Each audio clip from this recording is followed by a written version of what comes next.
Morning voice എന്ന അനുഗ്രഹീത പ്രോഗ്രാമിലേക്ക് ഏവർക്കും സ്വാഗതം. ദൈവനാമമഹത്വത്തിനായി ഒരു ഗാനം നമുക്കിപ്പോൾ ശ്രവിക്കാം. അറിയാത്ത വഴികളിൽ നടത്തും, തീരാത്ത സ്നേഹം നിറയ്ക്കും. അറിയാത്ത വഴികളിൽ നടത്തും, തീരാത്ത സ്നേഹം നിറയ്ക്കും. വീഴാതെ മരുഭൂവിൽ കാക്കും, എന്നെ നടത്തുന്ന ദൈവം. വീഴാതെ മരുഭൂവിൽ കാക്കും, എന്നെ നടത്തുന്ന ദൈവം. ഇന്ന് വചനത്തിൽ നിന്ന് നമ്മോട് സംസാരിക്കുന്നത് കർത്താവിൻ്റെ ശ്രേഷ്ഠദാസൻ വിനോദ് തോമസ് കോട്ടയം. പ്രാർത്ഥനയോടെ ധ്യാന ചിന്തകൾ നമുക്ക് ശ്രവിക്കാം. ദൈവനാമത്തിന് മഹത്വം. മോർണിംഗ് വോയിസിലൂടെ ദൈവം ശ്രവിക്കുന്ന എല്ലാ ബഹുമാന്യ സ്നേഹിതർക്കും സഹോദരി സഹോദരന്മാർക്കും ക്രിസ്തുയേശുവിൽ നിസ്തുല്യമായ സ്നേഹവന്ദനം, പ്രഭാതവന്ദനം.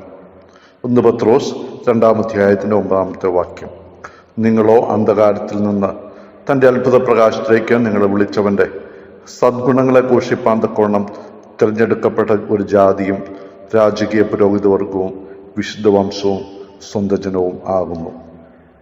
ദൈവജനം ആരാകുന്നു എന്നുള്ളത് പത്രോസ് നമ്മെ ഓർപ്പിക്കാൻ, അവിശ്വാസികളായ ആളുകൾ വചനം അനുസരിക്കായാൽ ഇടറിപ്പോകുന്നു എന്ന 8-ാം വാക്യത്തിൽ പറയുമ്പോൾ, വചനം അനുസരിച്ചവർ, വിശ്വസിച്ചവർ, അവർ ആരായി തീർന്നിരിക്കുന്നു? അവരെ എന്തിനാണ് ദൈവം ആക്കി വച്ചിരിക്കുന്നത്? ഈ കാര്യങ്ങളാണ് 9-ാമത്തെ വാക്യത്തിൽ പറയുന്നത്. ദൈവമക്കളോട് പറയുകയാണ്, നിങ്ങളെ ദൈവം വിളിച്ചിരിക്കുകയാണ്. ആ വിളിയുടെ ശ്രേഷ്ഠത നിങ്ങൾ മനസ്സിലാക്കണം. നിങ്ങളെ വിളിച്ചവൻ്റെ, നമ്മെ വിളിച്ചിരിക്കുകയാണ്. എവിടെ നിന്നാണ് വിളിച്ചിരിക്കുന്നത് എന്ന് ഇവിടെ ആദ്യം പറയുകയാണ്. അന്ധകാരത്തിൽ നിന്ന്. അന്ധകാരം എന്നുള്ളത് ഇവിടെ ധാർമ്മികവും ആത്മീയവുമായ അന്ധകാരമാണ്. അഥവാ ഇരുട്ടിലായിരിക്കുക, ഹൃദയം അന്ധകാരത്താൽ നിറയപ്പെട്ടിരിക്കുക.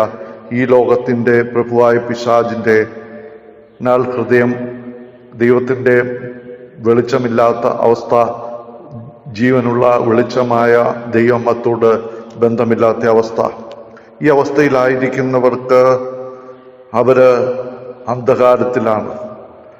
അഥവാ കൊലോസ്യർ 1:13 വായിക്കുന്ന പോലെ അവർ ഇരുട്ടിൻ്റെ അധികാരത്തിലാണ്, അല്ലെങ്കിൽ ഇരുട്ടിൻ്റെ രാജാവായ പിശാചിൻ്റെ കീഴിലാണ്, ആ രാജ്യത്തിലാണ്.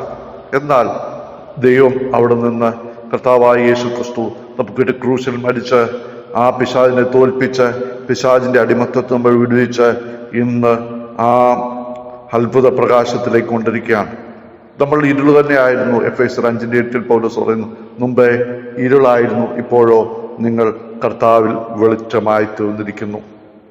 അവിശ്വാസികളായ ആളെക്കുറിച്ച് യോഹന്നാൻ 3:19 യോഹന്നാൻ പറയുന്നുണ്ട്, അവർ ഈ ഇരുട്ടിന്മയെ സ്നേഹിക്കുന്നത് കൊണ്ട്, അവരുടെ പ്രവൃത്തികൾ വെളിച്ചത്തിലേക്ക് വരുവാൻ താല്പര്യമില്ലാത്തതുകൊണ്ട് അവർ വെളിച്ചത്തെക്കാൾ അധികം ഇരുളിനെ സ്നേഹിച്ചിരിക്കാൻ ന്യായവിധി വന്നിരിക്കുന്നു എന്നാണ്. ഒരു ന്യായവിധി നമുക്കുണ്ടായിരുന്നു. ആ ന്യായവിധി ഏറ്റവും പുറത്തുള്ള ഇരുട്ടിലേക്ക് തള്ളപ്പെടുകയായിരുന്നു. എന്നാൽ നമുക്കിന്ന് അത്ഭുത പ്രകാശത്തിലേക്ക് വരുവാൻ ഇടയായിട്ട് തീർന്നു. അത്ഭുത പ്രകാശം എന്നുള്ളതിന് ഇവിടെ ഉപയോഗിച്ചിരിക്കുന്ന ഏറ്റവും അതിശയകരമായിരിക്കുന്ന, ദൈവത്തിൻ്റെ അതിശയകരമായിരിക്കുന്ന, ഏറ്റവും ഉന്നതമായിരിക്കുന്ന ആ വെളിച്ചത്തിലേക്ക് വന്നിരിക്കുകയാണ്. നമ്മളിന്ന് വെളിച്ചത്തിൻ്റെ അവകാശികളായിട്ട്, വിശുദ്ധന്മാർക്ക് വെളിച്ചത്തിലുള്ള അവകാശത്തിനായിട്ട് ദൈവം നമ്മെ പ്രാപ്തിപ്പെടുത്തിയിരിക്കുകയാണ്. ആ നിത്യരാജ്യത്തിൽ സൂര്യനും ചന്ദ്രനും വേണ്ടാത്ത ദൈവം തന്നെ പ്രകാശം ശോഭിക്കുന്നതായ ആ അത്ഭുത പ്രകാശത്തിൽ നിത്യകാലം ജീവിക്കുവാൻ നമ്മെ വിളിച്ചിരിക്കുകയാണ്. മാത്രമല്ല, ഇന്ന് നമ്മുടെ ഹൃദയത്തിൽ നിന്ന് ഇരുട്ട് നീങ്ങിപ്പോയി സത്യദൈവമായ സത്യവെളിച്ചമായ ദൈവത്തെയും അവിടുത്തെ പുത്രനും നമ്മുടെ രക്ഷിതാവുമായ യേശുക്രിസ്തുവിനെ സ്വീകരിച്ച് ആത്മീയ വെളിച്ചത്തിലേക്ക് വരുവാനും കഴിഞ്ഞു. ഇങ്ങനെ നമ്മെ വിളിച്ചിരിക്കുന്നതിന്റെ ഉദ്ദേശം എന്താണ്? വിളിച്ചിരിക്കുന്നവന്റെ ഉദ്ദേശം സദ്ഗുണങ്ങളെ ഘോഷിപ്പാൻ തക്കവണ്ണമാണ്. ഇവിടെ സദ്ഗുണങ്ങളെ പ്രഖ്യാപിക്കുവാൻ, സദ്ഗുണങ്ങളെ മറ്റുള്ളവരുടെ മുമ്പാകെ അറിയിക്കുവാനായിട്ടാണ് നമ്മെ വിളിച്ചിരിക്കുന്നത്. ആ ദൈവത്തിൻ്റെ ആ ശ്രേഷ്ഠമായ ഗുണങ്ങളെ, അവിടുത്തെ ദിവ്യമായ സ്വഭാവത്തെ, അവിടുത്തെ മഹത്വമേറിയ പ്രത്യേകതകളെ ലോകത്തിനു മുമ്പാകെ അറിയിക്കുക എന്നുള്ള നിലയ്ക്കാണ് ദൈവം നമ്മെ ആക്കി വെച്ചിരിക്കുന്നത്. ആ ശുശ്രൂഷ നമുക്ക് ചെയ്യുവാനുള്ള ഉത്തരവാദിത്വമുണ്ട്. അതിനാണ് നമ്മെ അത്ഭുത പ്രകാശത്തേക്ക് ദൈവം കൊണ്ടുവന്നിരിക്കുന്നത്. ഇവിടെ ഉപയോഗിച്ചിരിക്കുന്ന യഥാർത്ഥമായ ആശയം ഒരു രാജ്യത്തിൻ്റെ അംബാസഡർ ആ മറ്റൊരു രാജ്യത്ത് ചെന്ന് തൻ്റെ രാജ്യത്തെക്കുറിച്ച് ആ രാജ്യത്തിൻ്റെ ശ്രേഷ്ഠത അറിയിക്കുന്ന പോലെ ദൈവത്തിൻ്റെ അംബാസഡേഴ്സായ നമ്മൾ ദൈവത്തിൻ്റെ മഹത്വങ്ങളും ദൈവത്തിൻ്റെ ശ്രേഷ്ഠമായ ഗുണങ്ങളും ദൈവത്തിൻ്റെ ആ നിസ്തുല്യമായ സ്വഭാവവിശേഷങ്ങളും ഘോഷിപ്പാനാണ് നമ്മെ ദൈവം തിരഞ്ഞെടുത്തിരിക്കുന്നത്. ആ ഘോഷിപ്പാൻ തക്കോണം നമ്മുടെ ജീവിതത്തെ ദൈവത്തിനായിട്ട് സമർപ്പിക്കാം. ഇനി നമ്മളെ അതിനായിട്ട് ആരൊക്കെ ആക്കിയിരിക്കുന്നു എന്ന് പറയുകയാണ്. തിരഞ്ഞെടുക്കപ്പെട്ട ഒരു ജാതി ആയിരിക്കാം. നമ്മൾക്ക് തിരഞ്ഞെടുക്കുവാൻ ഒരു യോഗ്യതയുമില്ലായിരുന്നു എന്നാൽ ദൈവം നമ്മെ തിരഞ്ഞെടുത്തു. കർത്താവ് തന്നെ പറയുന്നുണ്ട് യോഹന്നാൻ 15:16, നിങ്ങൾ എന്നെ തിരഞ്ഞെടുത്തതല്ല, ഞാൻ നിങ്ങളെ തിരഞ്ഞെടുത്തതാണ്. നിങ്ങൾ പോയി ഫലം കായ്പാനും നിങ്ങളുടെ ഫലം നിലനിൽക്കേണ്ടതിനും നിങ്ങൾ എൻ്റെ നാമത്തിൽ പിതാവിനോട് അപേക്ഷിക്കുന്നതൊക്കെയും ചെയ്യേണ്ടതിന് തന്നെ. നമ്മെ ലോകസ്ഥാപനത്തിന് മുമ്പ് ക്രിസ്തുവിൽ തിരഞ്ഞെടുത്തു. ആ തിരഞ്ഞെടുപ്പ് മൂലം നമുക്ക് ഇന്ന് ദൈവസന്നിധിയിലേക്ക് വരും. ഇസ്രായേൽ ജനത്തെക്കുറിച്ച് നമ്മൾ പറയുന്നുണ്ടല്ലോ, ദൈവം അവരെ തിരഞ്ഞെടുത്തൊരു ജാതിയായിട്ട് തിരഞ്ഞെടുത്തു. പക്ഷെ അവർ ദൈവത്തെ വിട്ടുപോയ നിമിത്തം ദൈവത്തിൻ്റെ ആ തിരഞ്ഞെടുക്കപ്പെട്ട ജനം എന്നുള്ള സ്ഥാനം അവർക്ക് ആശ്വസിക്കാൻ കഴിയാതെ വന്നു. ഇനി ആ സഹസ്രാബ്ദ വാഴ്ചയിൽ അവർക്ക് ആ സ്ഥാനം ലഭിക്കും. എന്നാൽ ഇന്ന് നമ്മളെ സംബന്ധിച്ചിടത്തോളം നമ്മൾ തിരഞ്ഞെടുക്കപ്പെട്ടവരാണ്. ആ കർത്താവിനെ ഘോഷിപ്പാൻ, കർത്താവിന് വേണ്ടി ജീവിക്കുവാൻ, കർത്താവിൻ്റെ സാക്ഷികളായിരിക്കാൻ ദൈവം നമ്മെ തിരഞ്ഞെടുത്തിരിക്കുന്നു എന്നുള്ളത് നമ്മൾ ഓർക്കാൻ കഴിയും. രാജകീയ പുരോഹിത വർഗമാണ്. ഇസ്രായേൽ ജനത്തിന് ഒരിക്കൽ ആ പദവി ലഭിച്ചിരുന്നു. പുറപ്പാട് 19:6-7 വാക്യങ്ങളൊക്കെ നമ്മൾ വായിക്കുമ്പോൾ കാണാൻ സാധിക്കും. എന്നാൽ അവർക്ക് ആ പദവി നിലനിൽക്കാൻ കഴിഞ്ഞില്ല. എന്നാൽ പുതിയ നിയമസഭയിലുള്ള ദൈവമക്കള് ഇന്ന് നമ്മൾ രാജകീയ പുരോഹിത വർഗമാണ്. അഥവാ രാജാവിനോട് ബന്ധമുണ്ട്. ദൈവത്തിൻ്റെ ബന്ധമുള്ളവർ ആ രാജാവിനോടൊപ്പം രാജ കൊട്ടാരത്തിൽ വസിക്കുവാൻ തക്കവണ്ണം നമുക്ക് ലഭിച്ചിരിക്കുന്ന പദവിയാണ്. രാജാവിനോടുകൂടെ വാഴുവാൻ തക്കവണ്ണം നമ്മെ ദൈവം രാജകീയ പുരോഹിത വർഗമാക്കി തീർത്തിരിക്കുന്നു. പുരോഹിത വർഗം എന്ന് പറയുമ്പോൾ നമുക്കറിയാം, ദൈവത്തെ ആരാധിക്കുക, ദൈവത്തിന് മഹത്വം കൊടുക്കുക, ദൈവത്തിന് ആത്മീയാംഗങ്ങൾ അർപ്പിക്കുക. അതിനുവേണ്ടി നമ്മെ രാജകീയ പുരോഹിത വർഗമാക്കി തീർത്തിരിക്കുന്നു.